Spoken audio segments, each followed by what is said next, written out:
Bueno, ¿cómo les va? Buenas tardes.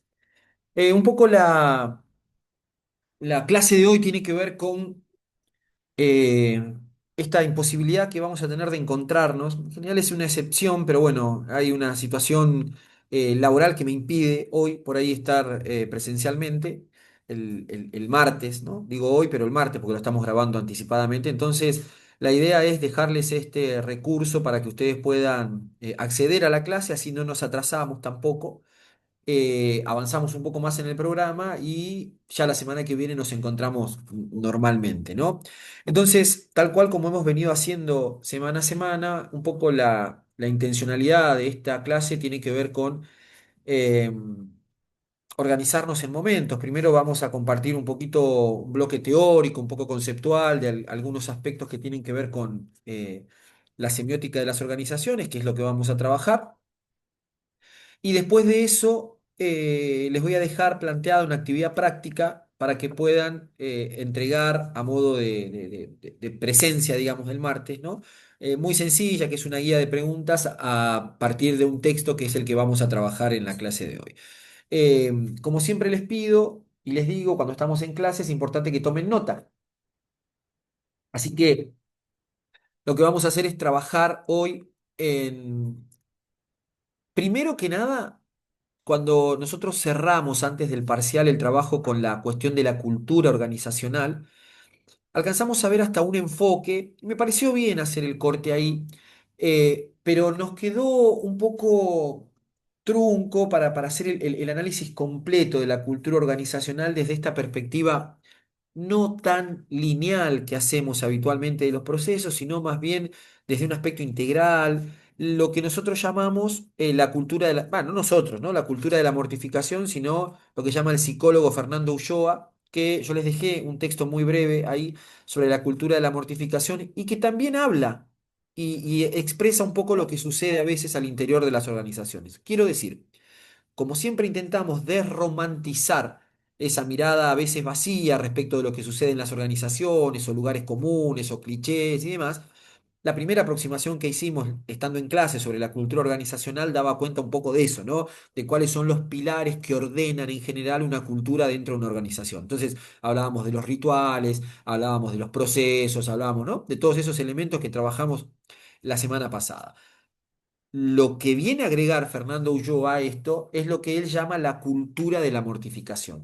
Y un poco, digamos, de manera general, él lo que dice es que a veces las organizaciones imponen ciertas formas, ciertas rutinas, ciertos hábitos, ciertos disciplinamientos para funcionar dentro de la organización como sujetos que generan una sensación o un sentimiento de opresión muy fuerte hacia quienes integran esa organización, generando esa permanencia a largo plazo un malestar muy pronunciado, digamos, ¿no? Que muchas veces se convierte en patologías de orden psicológicas vinculadas con estrés, con ansiedad, con depresión, ¿no? Con no tener ganas de ir a trabajar, con no sentir motivación.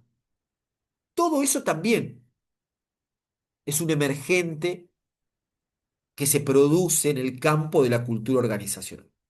Yo los voy a invitar a compartir, eh, si lo encuentro, lo tenía por acá.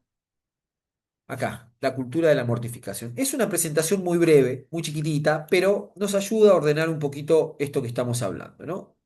Ustedes me dirán si se ve, no tiene audio, así que no deberíamos tener problemas. Ahí.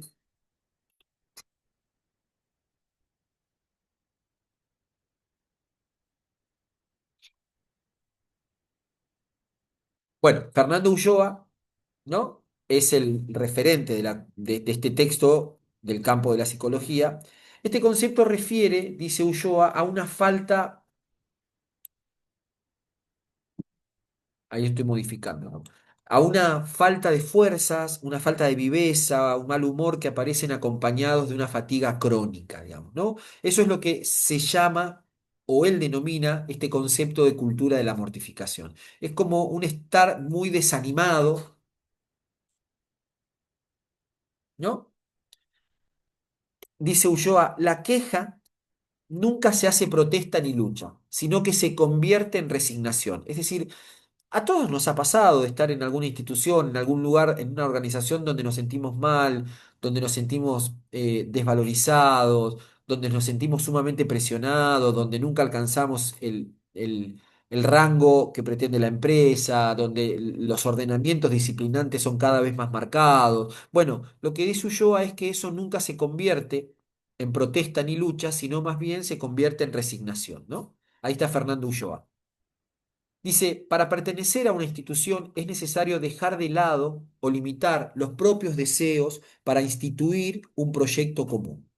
Esa frase está buena porque explica cómo, para poder participar de una organización, es necesario siempre dejar de lado las expectativas individuales para poder integrar o formar parte de una organización. Lo cual es un presupuesto muy fuerte, digamos, ¿no? Porque en algún punto, y siguiendo quizás el pensamiento de Marx, hay un proceso muy marcado de alienación. Es decir, uno deja en parte de ser quien es, de pensar como piensa, de sentir como siente, como el precio que tiene que pagar para poder participar o ser parte de una organización, de las cuales muchas veces esa participación en la organización es una participación que necesitamos hacer de una manera vital, porque de eso depende nuestro medio de subsistencia, digo, ¿no? Para pensarlo en términos de lo laboral. Eh, la cultura institucional, dice Freud, limita el deseo pulsional del sujeto, ¿no? Ahí ya tenemos como un primer límite, como una primera barrera que la trae Freud, ¿no? Dice, una cultura institucional limita el deseo pulsional del sujeto. Este sería el primer síntoma de ese malestar que recupera Fernando Ulloa. Y generalmente asistimos a procesos de violencia institucional, ¿no? Fíjense la pérdida del buen trato, una situación a la cual no le vemos salida y por lo tanto conduce a la resignación y a la pasividad, ¿no? Y hay una pérdida del sentido. Yo supongo y apelo a que estas cuestiones se puedan palpar, digamos, ¿no? En general, para Ulloa, así funciona esa cultura de la mortificación. Se produce la pérdida del buen trato, una situación a la que el integrante de esa organización lo ve como que no tiene salida, como que no se va a cambiar nunca. Y eso se convierte en una resignación y pasividad. Hay una pérdida del sentido de las cosas. ¿Cuáles son los síntomas de esa mortificación? Bueno, dice una presencia permanente de la sensación de intimidación en función del acostumbramiento, las tareas repetitivas, que conspira contra el interés individual y colectivo del día a día, ¿no? Parece que eso es como importante. Una organización eh, le marca un peso fundamental a los sujetos que a veces no son los culpables de esa resignación, sino que es más bien la estructura organizacional. Hay circunstancias que se derivan de las instituciones que nos contienen. Se produce el aislamiento. No tenemos ganas de compartir con otros, no nos motiva, ¿no? Se advierte una tendencia a la fragmentación en el entendimiento, incluso en la más simple comunicación. Cada uno se refugia aisladamente en el quehacer propio, ¿no? Como que la organización deja de volverse convocante, no nos convoca. El aislamiento, el sufrimiento, la alienación, son todas consecuencias propias de la cultura de la mortificación. La no comunicación. Bueno, básicamente Fernando Ulloa, La cultura de la mortificación, un texto del 2008, ¿no? Me parecía importante por ahí poder compartir en ese aspecto esto que charlábamos sobre la otra cara de la cultura, ¿no? La otra cara de la cultura organizacional. No pensar la cultura organizacional solo en esos términos, sino también revisar este diagnóstico que a veces hacen las instituciones con nosotros. Déjenme ver si encuentro, déjenme un minuto nada más que quiero ver si encuentro el video de Ulloa.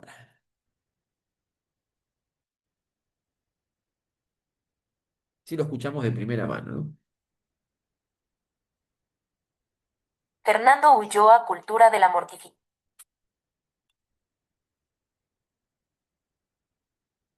Sí, me voy a silenciar para que tomemos el sonido de ahí, pero vamos a escuchar un poco a Fernando Ulloa a ver lo que dice, ¿no? Respecto de la cultura de la mortificación. Insisto, el complemento de lo que vimos antes del parcial sobre cultura organizacional son esos aspectos, digamos, más positivos de cómo se ordena una cultura. Lo que hacemos ahora es bajar la lupa y reflexionar sobre cómo se comportan a veces en términos psicológicos los sujetos dentro de culturas organizacionales que son opresivas. Vamos a escuchar a ver qué dice Ulloa.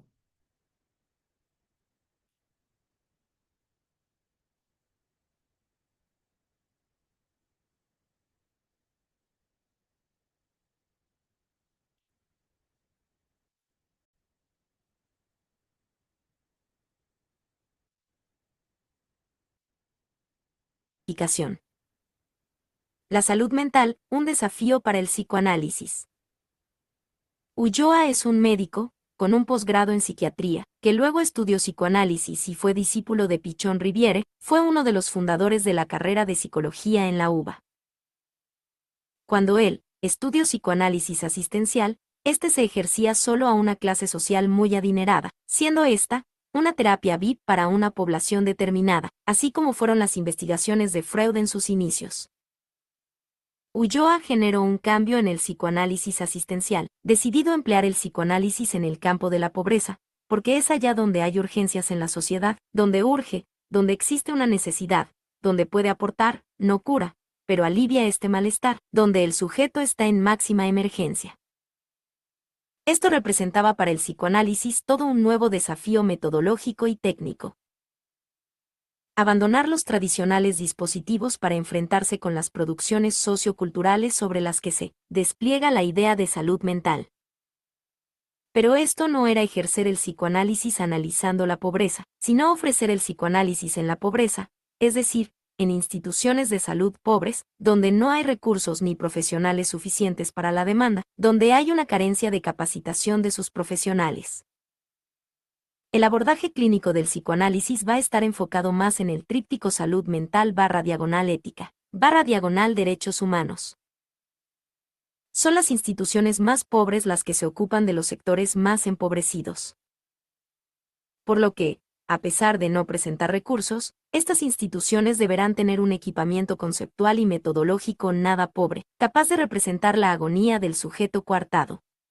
Así podrá asumir la responsabilidad de enfrentar situaciones de mortificación. ¿Por qué es necesario el psicoanálisis en la salud mental? Las circunstancias y el contexto sociocultural pueden influir en el diagnóstico y el desarrollo de los trastornos y afecciones mentales. La respuesta indudablemente es sí. La experiencia muestra repetidamente cómo ambientes donde impera la pobreza y miseria repercuten negativamente en la psiquis y hacen proliferar enfermedades mentales y condiciones similares a la neurosis, propuesta por Freud. Por desgracia, estos diagnósticos son frecuentemente desestimados de forma injusta en un acto rebosante de prejuicios al considerarse una doctrina arcaica e incompleta en contraposición a las investigaciones actuales.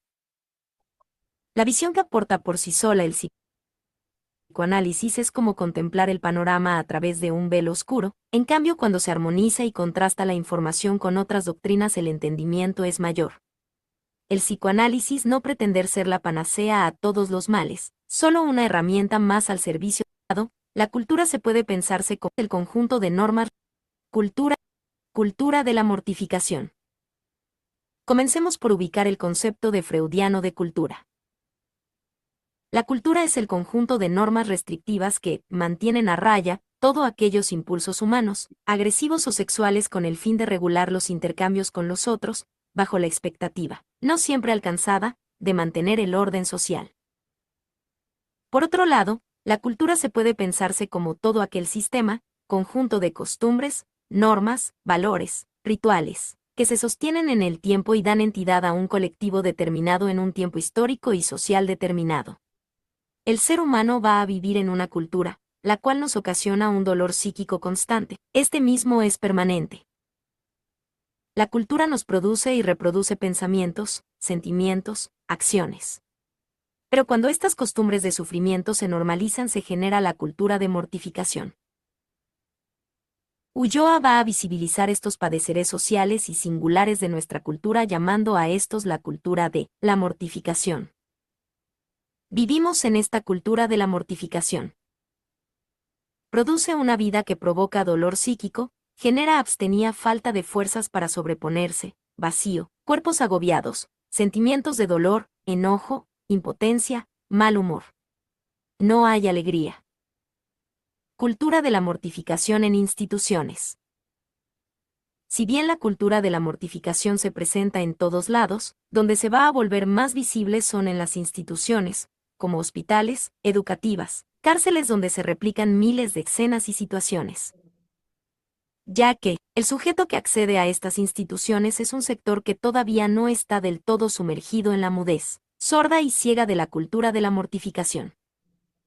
En estas instituciones el paciente va a expresar la cultura de la mortificación y es donde va a ser más fácilmente visible. La expresión de la mortificación en este sujeto va a ser mortecino malhumorado apagado. Desaparece la valentía, pasividad quejosa, merma de inteligencia y autocrítica. Se resiente la vida erótica, no hay alegría, falta de fuerzas. Dolor enojado e impotente, cansancio sostenido, fatiga crónica, empobrecimiento subjetivo, reasignación. Acobardada, no hay transgresiones, a lo sumo infracciones. Es decir, una vez que la mortificación se ha instalado, el sujeto se encuentra coartado, al borde de la supresión como el individuo pensante, incluso el establecimiento del idiotismo desde el significado griego. No tiene ideas claras de lo que sucede en relación con lo que hace, y no puede dar cuenta de su situación. Disminuye y aún desaparece el accionar crítico y autocrítico. En su lugar se instala una queja que nunca se convierte en protesta. La persona empieza a buscar piedad de quien lo oprime. De manera que la mortificación es la condensación de sufrimiento y muerte del sujeto. Entonces decimos que el sujeto vive en una sociedad, la cual está impuesta en una cultura, por lo que tiene una serie de valores, normas y reglas, lo cual van a limitar la satisfacción de las pulsiones de la persona. Esta misma persona empieza a estar afectada por la misma cultura, la cual le va a ocasionar un dolor psíquico constante y permanente. Esta cultura le va a provocar pensamientos, acciones, sentimientos mortificantes. Por lo que la persona, si bien está sumergida en esta cultura mortificada, no se va a encontrar dentro de esta mortificación hasta que lo normalice. Pero solo cuando se genera una normalización de estas costumbres, de esto generado por el impacto de la cultura, es que se va a generar la cultura de la mortificación, va a pasar a ser una persona mortificada. Entonces la persona empieza a tener sentimientos de dolor, agobio, impotencia, enojo, mal humor, se siente vacío, apagado, pasividad quejosa. Empieza a ser pasivo, mientras existe un maltratador que lo maltrata y este sujeto mortificado responde con quejas que no se vuelven protestas, suplicando la piedad del otro, es decir, se vuelve un idiota porque lo normaliza. Y donde se visualiza mucho esto es en las instituciones, salud, educativas, laborales, etc. En el esquema de la derecha, pueden ver a una persona está siendo afectada por la cultura, ya sea en instituciones educativas como la universidad, laborales, en su vida cotidiana con su familia, en instituciones de salud, sufre constantemente un ataque psíquico, de manera que constantemente está sumergido en una cultura mortificante, pero no es mortificante hasta que lo normaliza. En este caso, en la imagen se puede ver cómo empieza a ser consumido el sujeto, pasando de un color amarillo cada vez a un color más rojo, donde empieza eventualmente va a ser un idiota, volviéndose pasivo, normalizando este daño sin protestar. Mortificación de un aspecto terminal. Ahora en redes de salud mental, existen distintos niveles de atención de salud, pero el nivel más especializado es el manicomio, el cual es el sinónimo al aspecto más terminal de la mortificación, ya que es donde se da el maltrato máximo. El maltrato y despotismo suele caracterizar a las instituciones de salud mental. Abusos consentidos en silencio y ocultados bajo los muros silenciosos de manicomios y frías salas de psiquiatría, donde prima todo excepto la humanidad. Las personas que son derivadas al manicomio terminan siendo encerradas. Por un lado, la familia del sujeto lo abandona, su locura produce rechazo de la sociedad. Esa persona generalmente ya no tiene a dónde ir, de manera que el encierro en este manicomio es el diagnóstico. Lo envían para que se mejore, pero también se vuelve su pronóstico y termina siendo manicomio estar destinado a estar encerrado en el manicomio.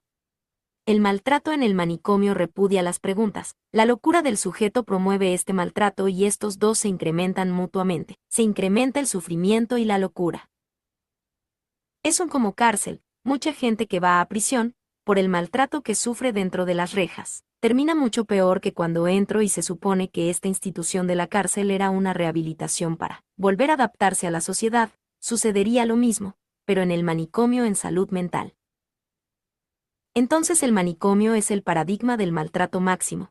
Es la institución del maltrato. Inspira a los desalmados y provoca cuerpos sin vida. Para llegar a entender la idea de cultura de mortificación, esta recorre tres conceptos principales.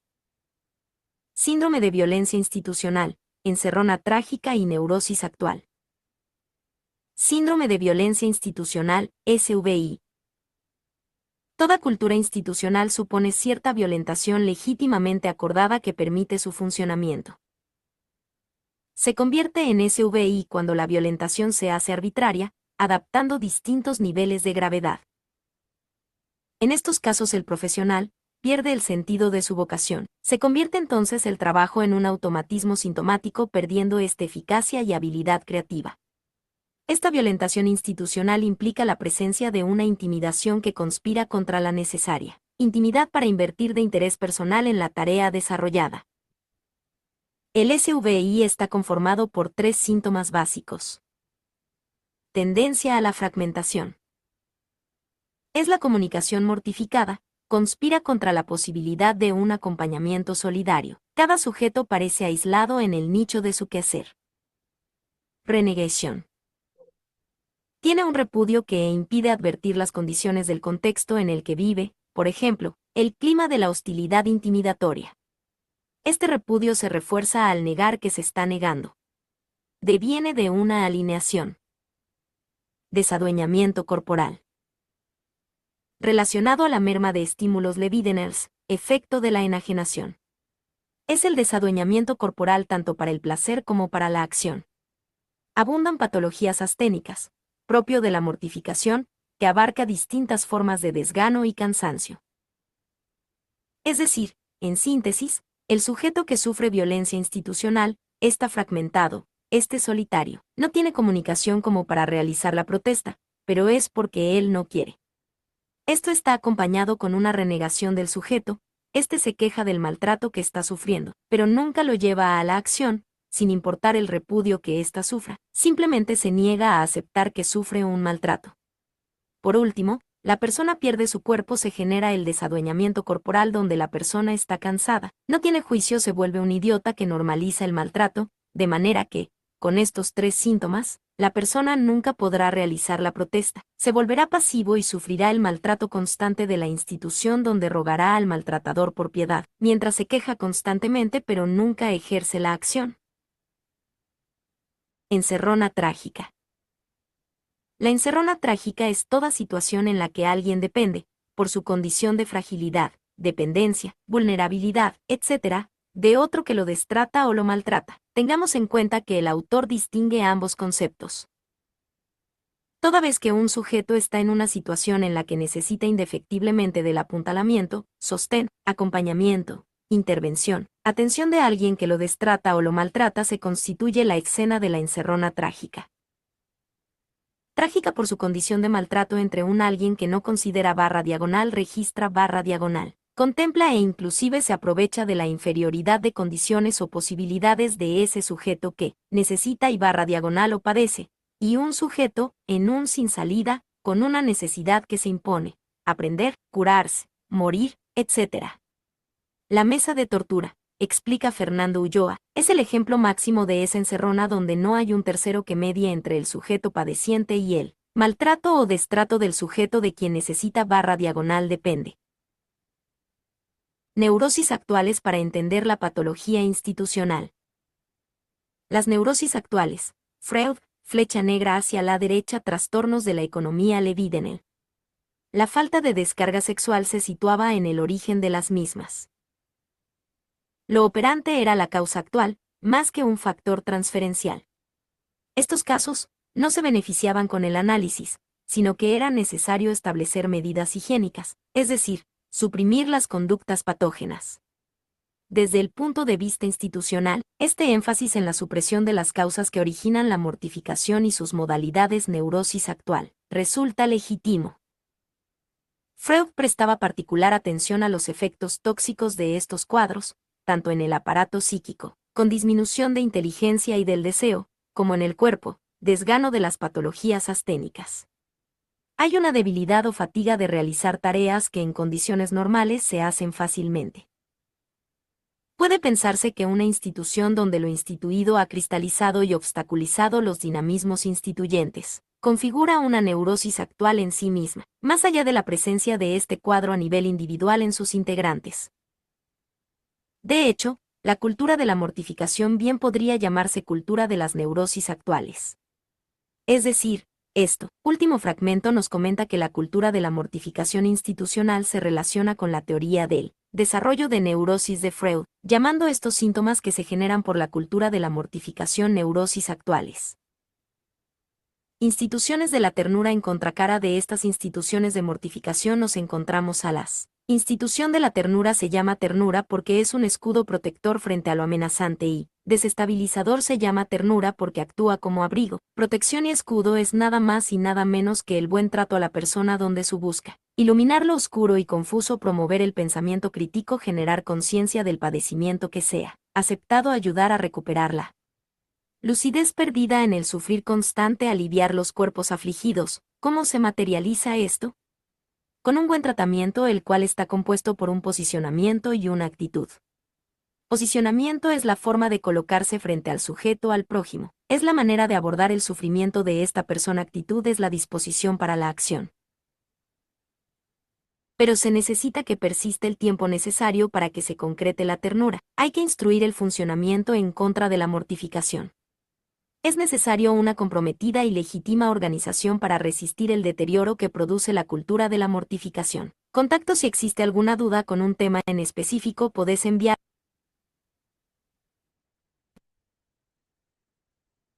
Bueno, creo que ahí que quedó claro, ¿no? Más o menos.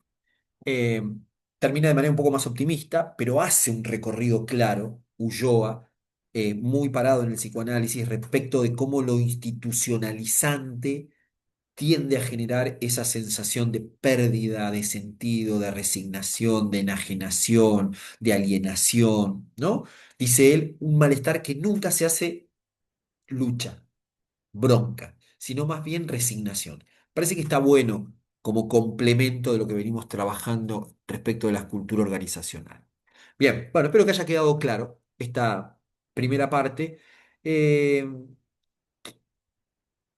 Quiero ver, dijo Seminares, quiero ver, quiero entrar, porque estos Zoom suelen cortarse en algún momento. Si se corta, volvemos a generar una partecita más.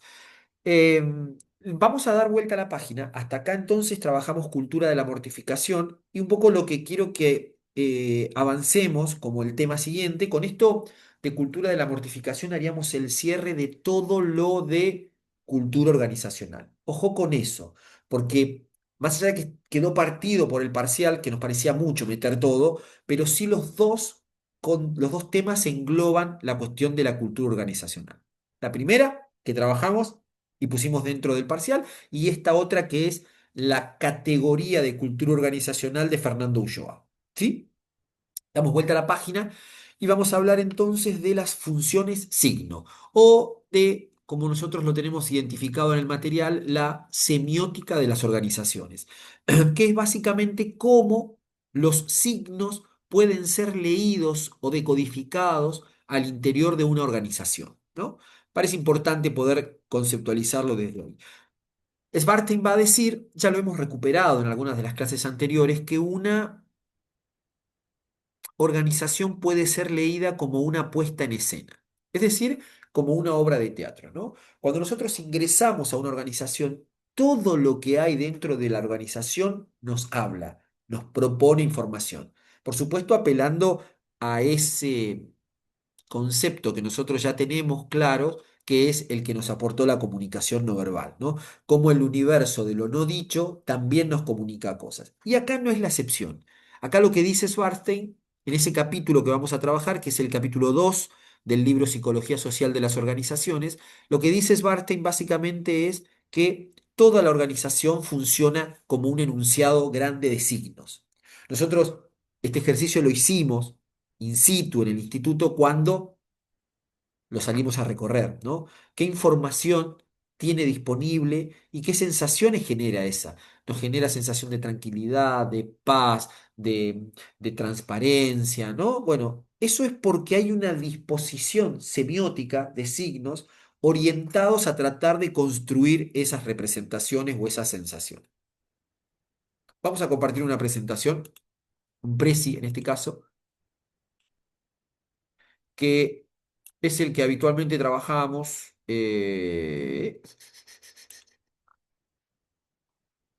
Compartir pantalla. Bueno, espero que se esté viendo ahí. Semiótica de las organizaciones. Vamos a apoyar acá. Ahí va. ¿No? Un viaje al interior de las instituciones. En el caso de Leonardo Sbartey, lo que vamos a trabajar en primer lugar es cómo pensamos como título, ¿no? A una organización como lo que decíamos recién, como una puesta en escena. Es decir, dice Svarstein, en toda organización hay una presencia de un orden simbólico, es decir, se toman decisiones para que la organización genere tales significados y no otros, ¿no? Significantes, hechos, situaciones que ocurren en simultáneo, muchas veces imperceptible para los miembros, ¿no? Tuvimos que hacer, cuando hicimos ese ejercicio de recorrer la institución, un esfuerzo intelectual muy grande para salir a la búsqueda de esos significantes que nos comunicaban. No quiero ir tan atrás en las explicaciones, pero digamos, la semiótica es un campo que se desprende de la lingüística, sobre todo en la construcción de lo que nosotros llamamos signo.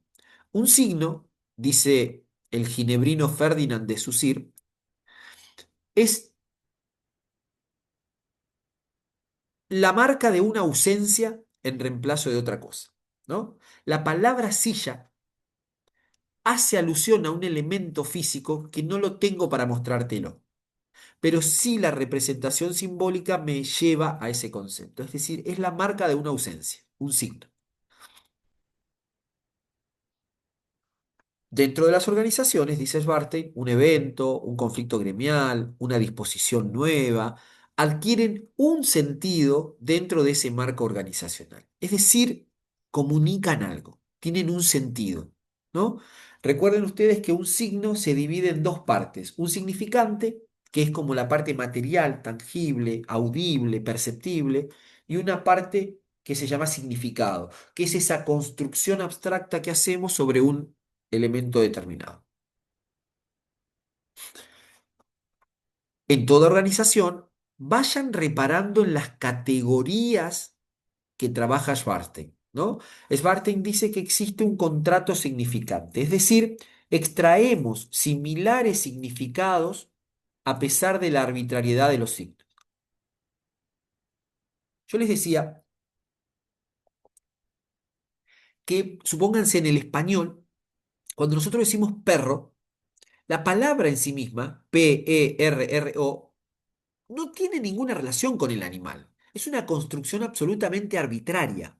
Pero sin embargo, cuando yo digo perro, todos armamos mentalmente la misma imagen o la misma construcción de representación. Por eso nos podemos comunicar. Es decir, extraemos similares significados a pesar de la arbitrariedad de los signos. En general, los signos son arbitrarios, dice Schwarstein, porque no hay una vinculación entre las palabras y el objeto que denota. Nos pasa con las palabras y también pasa en las organizaciones. Es decir, hay un contrato significante, dice Svarstein, dentro de las organizaciones. Si yo entro a una organización y dice un cartel, en esta organización no se habla fuerte, bueno, lo más probable es que todos los integrantes hablen en voz baja, respeten los turnos para hablar, sean atentos en esas dinámicas dialógicas, ¿no? Eso es un contrato significante. La organización define y nos ponemos de acuerdo en qué significado va a tener para cada uno o para los integrantes de esa organización. Existe una representación psíquica de lo que vemos. Una oficina amplia, dice Svarte, sugiere poder. La desnudez de las paredes de una fábrica sugiere enajenación. No hay una mano propia, no hay un cuadro. Una planta y una foto familiar sugiere un espacio personalizado. Líneas pintadas en los pasillos sugieren seguridad, ¿no? Esto está textual del libro de Svarstein, que yo supe tenerlo a mano. Estoy mirando en esta pequeña biblioteca que tengo de este lado, pero no, la he llevado a la otra. Bueno, no importa.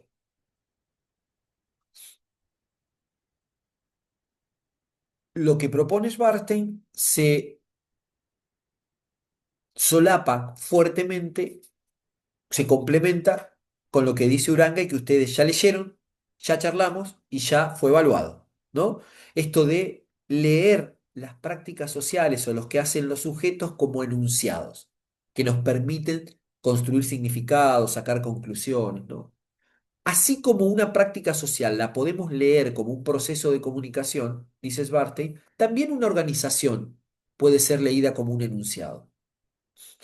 Como reflejo de ese orden simbólico, nos ponemos de acuerdo, consensuamos, acordamos, darles sentidos más o menos comunes a los hechos.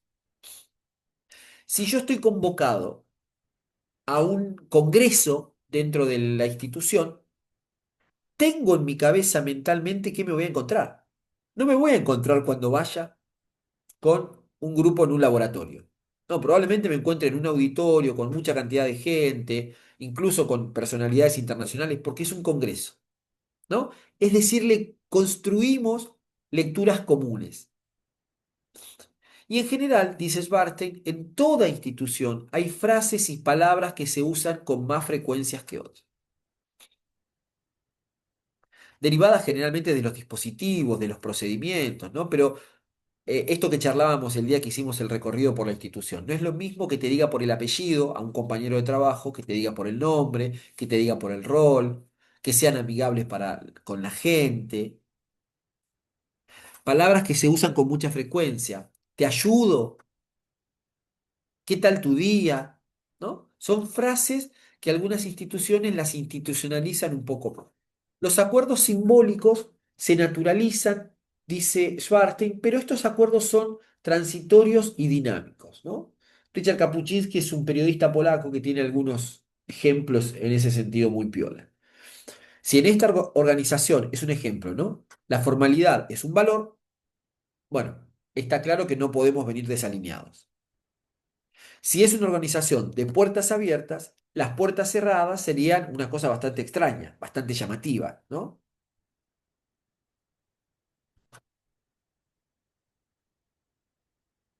Todo, todo habla de la organización.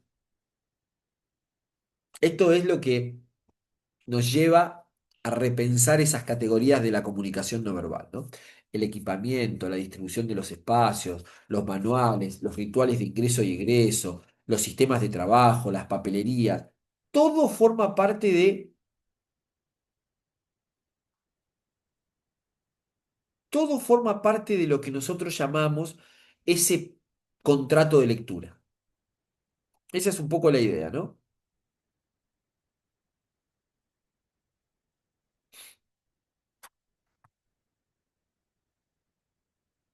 ¿Cuáles son esas funciones signo? Bueno, Schwarstein identifica cuatro: las palabras, los objetos, los comportamientos de las personas y los eventos. Fíjense que tiene mucho que ver con lo que analizábamos dentro de la cultura organizacional, ¿no? Esos cuatro elementos apúntenlo porque son importantes, porque son teóricos y porque están extraídos del texto. Palabras, objetos, comportamientos y eventos son las funciones signos de una organización. Bueno, esto está bueno, esta categoría. Creo que Mario Kaplum es uno de los autores más claros en esto, ¿no? En de volver mensurable las posibilidades de comunicación, ¿no? Una alta intensidad de comunicación habla de una buena circulación de formas de sentir. Las prácticas sociales son un enunciado, se pueden leer, se pueden decodificar, se pueden analizar, se pueden comprender, se pueden repensar. Existe una especie de orden simbólico que tienen las instituciones a los cuales nos acercamos desde una puesta en acuerdo de que vamos a darle tal sentido, tal significado a tal práctica. Y en toda institución, como decíamos recién, está claro que hay palabras y frases que se usan con mucho más frecuencia que otras.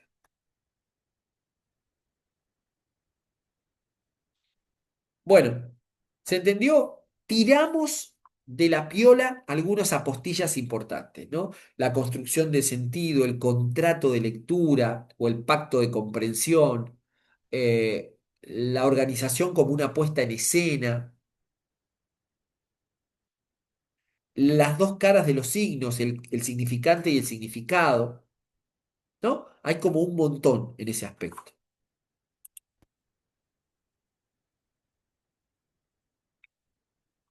No me indica el tiempo que vamos de reunión. Eh,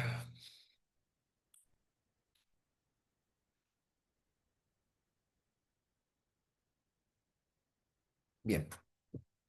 Eh, Vamos a compartir un pequeño videito acá. Salgo de acá.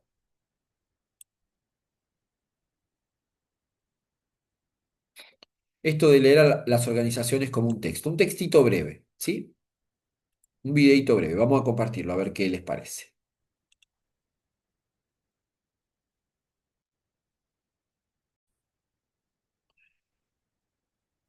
Semiótica organizacional. La semiótica es el estudio de signos dentro de un sistema. Organizacional es de la organización o relacionado con ella. Es decir, tenemos el estudio de sistemas de signos dentro de contextos organizacionales. Para ello es necesario saber qué es un signo. Es la representación de algo en lugar de otra cosa. Tenemos el ejemplo de los signos zodiacales. En segunda instancia tenemos los símbolos de hombre y mujer y para finalizar el famoso ejemplo de Foucault, donde dice que eso no es una pipa, sino la representación de la misma. La semiosis es el estudio de la semiótica, misma que se caracteriza por ser lógica, triádica y generar la producción de sentido. Para ella tenemos la tríada de Peirce, donde tenemos un signo, un interpretante y un objeto, que en este caso es de un carpincho. Nuestro objeto tampoco está físicamente, por lo que solo pusimos una foto que también funcionaría como un símbolo. Del lado derecho tenemos a la semiología, que se puede entender en un plano de expresión y contenido con un significado y un significante por el modelo binario de Saussure. Para realizar un análisis semiótico organizacional necesitamos cuatro elementos. El primero de ellos es la proxémica, que se encarga de estudiar la relación de los individuos con los espacios, distribuciones, layout, arquitectura, etc. Tenemos dos ejemplos contrastantes, en donde en el primero hay bastante iluminación, el mobiliario es cómodo, probablemente es una sala creativa, una sala de relajación. Por el contrario, en la segunda imagen, la iluminación no es tan buena, es un espacio reducido, hay bastante contacto físico con los utensilios, con la infraestructura. Eh, Realmente es contrastante porque también se trata de distintas organizaciones. El segundo elemento es la kinésica, que se encarga de estudiar el lenguaje, las actitudes, expresiones, conducta de los miembros de una organización dentro de la misma. Tenemos algunos ejemplos en que las expresiones, el lenguaje corporal de los individuos, pues denota fastidio, frustración, cansancio. Tenemos un letrero que nos invita a utilizar un lenguaje adecuado, no se permiten palabras obscenas, pues por la formalidad de una organización probablemente. Y pues también tenemos el ejemplo de dos posibles compañeros que tienen bastante cercanía e incluso se pueden saludar con un apretón de hombros y un beso en la mejilla. Las narrativas son el tercer elemento, que son aquellos relatos, historias, oralidades antiguas que se transmitieron de voz en voz. Tenemos algunos ejemplos como el storytelling, que puede servir como una herramienta para el liderazgo, y tenemos otros dos grandes ejemplos que son La Casa de Otoño y esta historia de Netflix con Blockbuster, que en ambos casos pues de algún proyecto pequeño se convirtió pues en los grandes monstruos de la industria que son ahora. Como cuarto y último elemento está la iconosfera, donde se encuentra la comunicación visual, colores, logos, uniforme, la identidad gráfica de una organización. Tenemos algunos ejemplos como son el uniforme característico de Hooters, con un short naranja y una playera blanca. También tenemos los tres logos más famosos, que son el de Twitter, el de Nike y el de Google. Y finalmente estas marcas que ya tenemos asociadas con algún color, como en el caso de Coca-Cola con el rojo, Best Buy con el amarillo, Facebook con el azul, etc. Estos cuatro elementos forman un universo significante, es decir, cada organización cuenta con sus propios códigos, con su dinamismo, con su propia cultura, resuelven las cosas de diferentes formas, por consecuente persiguen distintos objetivos y los consiguen de distintas formas, dándole así una particularidad que las diferencia de las demás organizaciones. Todo lo anterior nos ayuda a leer a las organizaciones como un texto, una semiósfera en donde se transmiten los códigos, se almacena y se produce esta información, se hace un entramado simbólico donde hay una puesta en escena, es decir, los individuos asumen su rol como miembros de la organización, toman identidad, interiorizan la cultura de la misma y es por ello que tiene tanta relevancia el espacio en el que lo hacen, el lenguaje que utilizan para hacerlo, las narrativas bajo las cuales se mueven, etc. Ya tenemos la tríada de Peirce, donde tenemos un signo, un interpretante Bueno, y un objeto. bien, hasta ahí entonces. Quiero ver cómo estamos con la grabación. ¿Seguimos grabando? Sí, seguimos grabando. Hasta ahí entonces, esta primera aproximación que hacemos respecto de cómo una institución se convierte en un significante, ¿no? Es decir, las cosas que suceden dentro de una organización pueden ser leídas en términos comunicativos o tienen un alto valor comunicativo. Esto, insisto, nos lo va a dar con más precisión el capítulo 2 de Svarsten, que se llama Semiótica de las organizaciones, donde nos permite aproximarnos a qué valor comunicativo tienen y cómo se comportan las organizaciones, entendidas como usinas que producen campos de sentido. Recién repasábamos ahí algunas cosas, ¿no? Los rituales, las palabras, el espacio físico, la cartelería, un montón de cosas que comunican y transmiten información.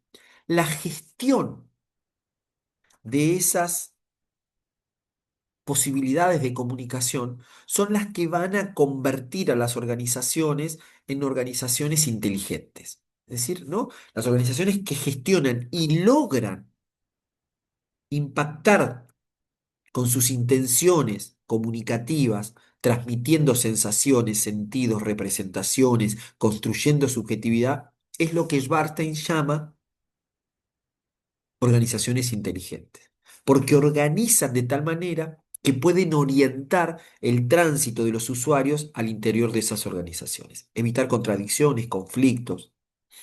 Bueno, les comparto ahora la voz propia de Svartey hablando de cómo él visualiza las organizaciones inteligentes. Una entrevista que le hacen en televisión donde él puede dar cuenta un poco de todo esto que venimos charlando y cómo la gestión remada, ¿no? Muchas veces discutida, peleada, trabada, pero con un horizonte claro respecto de dónde está lo correcto y dónde los errores.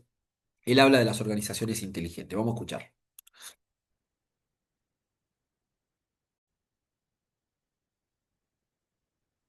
Mi carrera directiva, gerencial, como después en mi carrera de consultor, atendiendo a ambas cosas. Yo creo que son como los dos aspectos, las dos caras de la misma moneda. De un lado tenemos las estrategias, las estructuras, los procesos, los sistemas y la necesidad de que todo eso funcione articulada y coherentemente. Del otro lado tenemos la gente que hace que todo eso se movilice y funcione. A veces a mí me llaman como consultor porque hay problemas de comunicación, porque hay conflictos, por ejemplo, muchas veces en empresas familiares.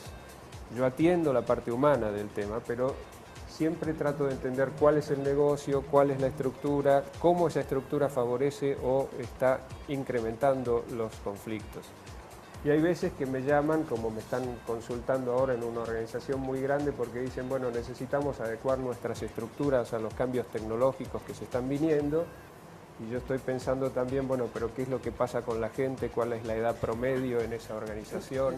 ¿En qué medida se pueden adaptar o no se pueden adaptar a los cambios? Leonardo, ahí estamos precisamente hablando de esa necesidad de la gestión del cambio, de cómo hacer posible que las compañías entiendan como que toda esa parte técnica de métodos, de estructura, tiene que ir directamente relacionada con todo lo que es ese ser humano y cómo la tecnología, la comunicación va impactando cada vez más. Sí. Cuéntenos un poco sobre esa experiencia que usted tiene alrededor del tema de gestión del cambio.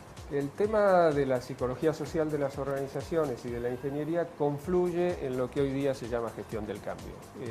Las organizaciones se enfrentan con un problema. Estaba viendo hace poco una conferencia en TED donde la persona que la estaba dando decía, tenemos una tecnología, un cambio tecnológico que se mueve con velocidad exponencial, crece, digamos, en cualquier rama del conocimiento técnico, el crecimiento es exponencial, y por el otro lado tenemos las organizaciones que son como mamuts, que son muy difíciles de mover, lentas, y sobre todo cuando son más grandes sí, y más complejas se tornan menos maleables y flexibles. Entonces hay un problema de desencaje. El señor decía que para el 2020 el 75% de las empresas que van a estar en el Fortune 500, hoy no sabemos cuáles son, nunca hemos escuchado hablar de ellas. O sea, que la vida promedio de una organización hoy día se ha reducido notoriamente y más aún manteniéndose en una posición de liderazgo en el mercado. Entonces el problema es un problema de cómo enfrentar el cambio.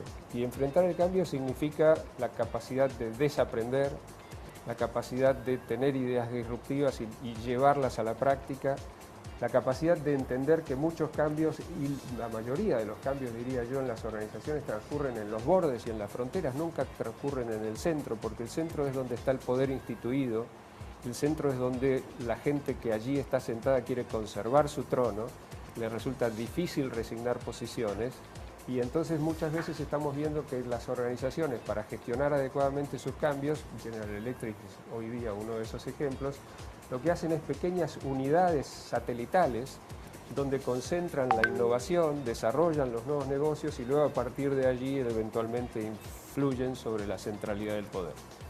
Leonardo, ¿qué le podría decir usted a los televidentes? La mayoría de ellos son empresarios que están viendo cómo esta dinámica es cada vez más cambiante, más rápida, que las organizaciones tienen que ser, como usted lo mencionaba, más flexibles, más dinámicas, para que realmente se pueda dar ese cambio que les permita la sostenibilidad, que les permita continuar siendo vigentes en un mundo empresarial.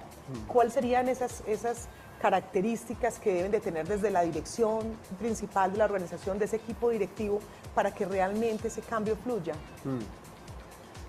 Bueno, ciertamente desde el equipo directivo la primera cuestión es asumir claramente el liderazgo del cambio, que se perciba que allí no está instalado este poder estereotipado y muchas veces resistente, sino que por el contrario los directivos son el ejemplo de aquello que están pregonando.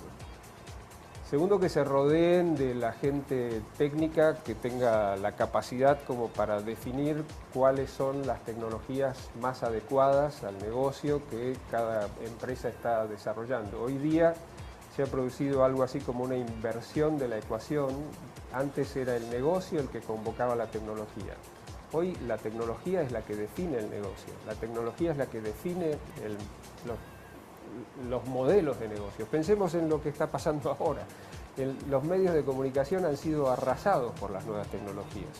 Si pensamos en lo que era un periódico hace no mucho, 15, 20 años, y lo que es hoy, la tecnología cambió absolutamente el modelo de negocios. Entonces, rodearse de la gente técnica que tenga la capacidad como para definir cuáles son las mejores tecnologías para el desarrollo del negocio y de qué manera poder hacer permear esas tecnologías en toda la organización.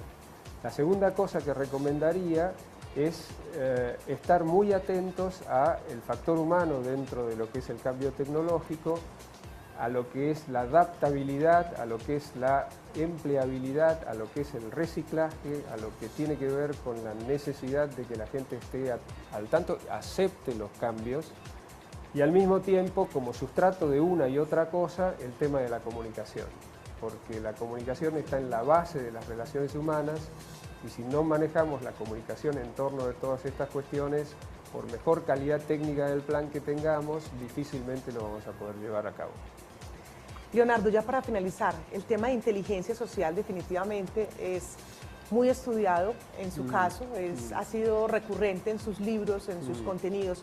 Cuéntenos un poco cómo esa inteligencia social es esa capacidad, digámoslo, de generar, de desarrollar esas competencias necesarias para el ejercicio efectivo, ¿no?, de esa tal responsabilidad. Sí, bueno, tiene mucho que ver, Paola, con lo que estábamos hablando recién. Yo hace mucho tiempo empecé a ver los desarrollos de un autor que se llama Daniel Goleman, que hablaba de la inteligencia emocional y me preocupó un poco seguir, digamos, el origen de ese concepto. En realidad viene de otro autor que se llama Howard Gardner, que lo definió dentro de su marco de inteligencias múltiples. Y antes aún un psicólogo americano, Thorndike, en fin. Yo preferí volver a la acepción original de inteligencia social y no inteligencia emocional, y la llevé al plano de las organizaciones preguntándome si es que hay algo en el diseño original de una organización que pueda hacer desde el vamos que se favorezca la satisfacción de todas las partes interesadas, de la necesidad de todas las partes interesadas y que haya en el gobierno de la organización una procura de que esto ocurra y no satisfacer solamente alguna de las partes interesadas. Hoy día hay un movimiento que es el movimiento de las empresas B, que es precisamente esto, son empresas que desde el vamos han sido concebidas para satisfacer las necesidades de los accionistas, de los empleados, de la comunidad, de los clientes, de los proveedores en la cadena de valor. Y esa es la concepción básica que ha guiado mis pasos en inteligencia social. Me ha enojado mucho ver algunas experiencias de responsabilidad social como meras operaciones de mercadeo. Yo no digo que las empresas no tengan que vender, efectivamente tienen que vender, pero eso se puede hacer mucho mejor si uno asume este enfoque de la inteligencia social y la reputación se va a ver beneficiada en ese caso. Pues Leonardo, de verdad que muchísimas gracias por estar con nosotros en Negocios, compartir un poco de su experiencia, de lo que usted ha venido estudiando y sobre todo analizando, pero más allá de lo pedagógico es ir a la práctica, es saber cómo realmente esto se está aplicando y que usted está en esa consultoría permanente, yendo de la teoría a la práctica en la realidad. Con mis alumnos siempre cito la misma frase de Kurt Lewin: no hay nada más práctico que una buena teoría. De verdad que muchas gracias, Leonardo Schwarzen de Argentina, aquí en Negocios.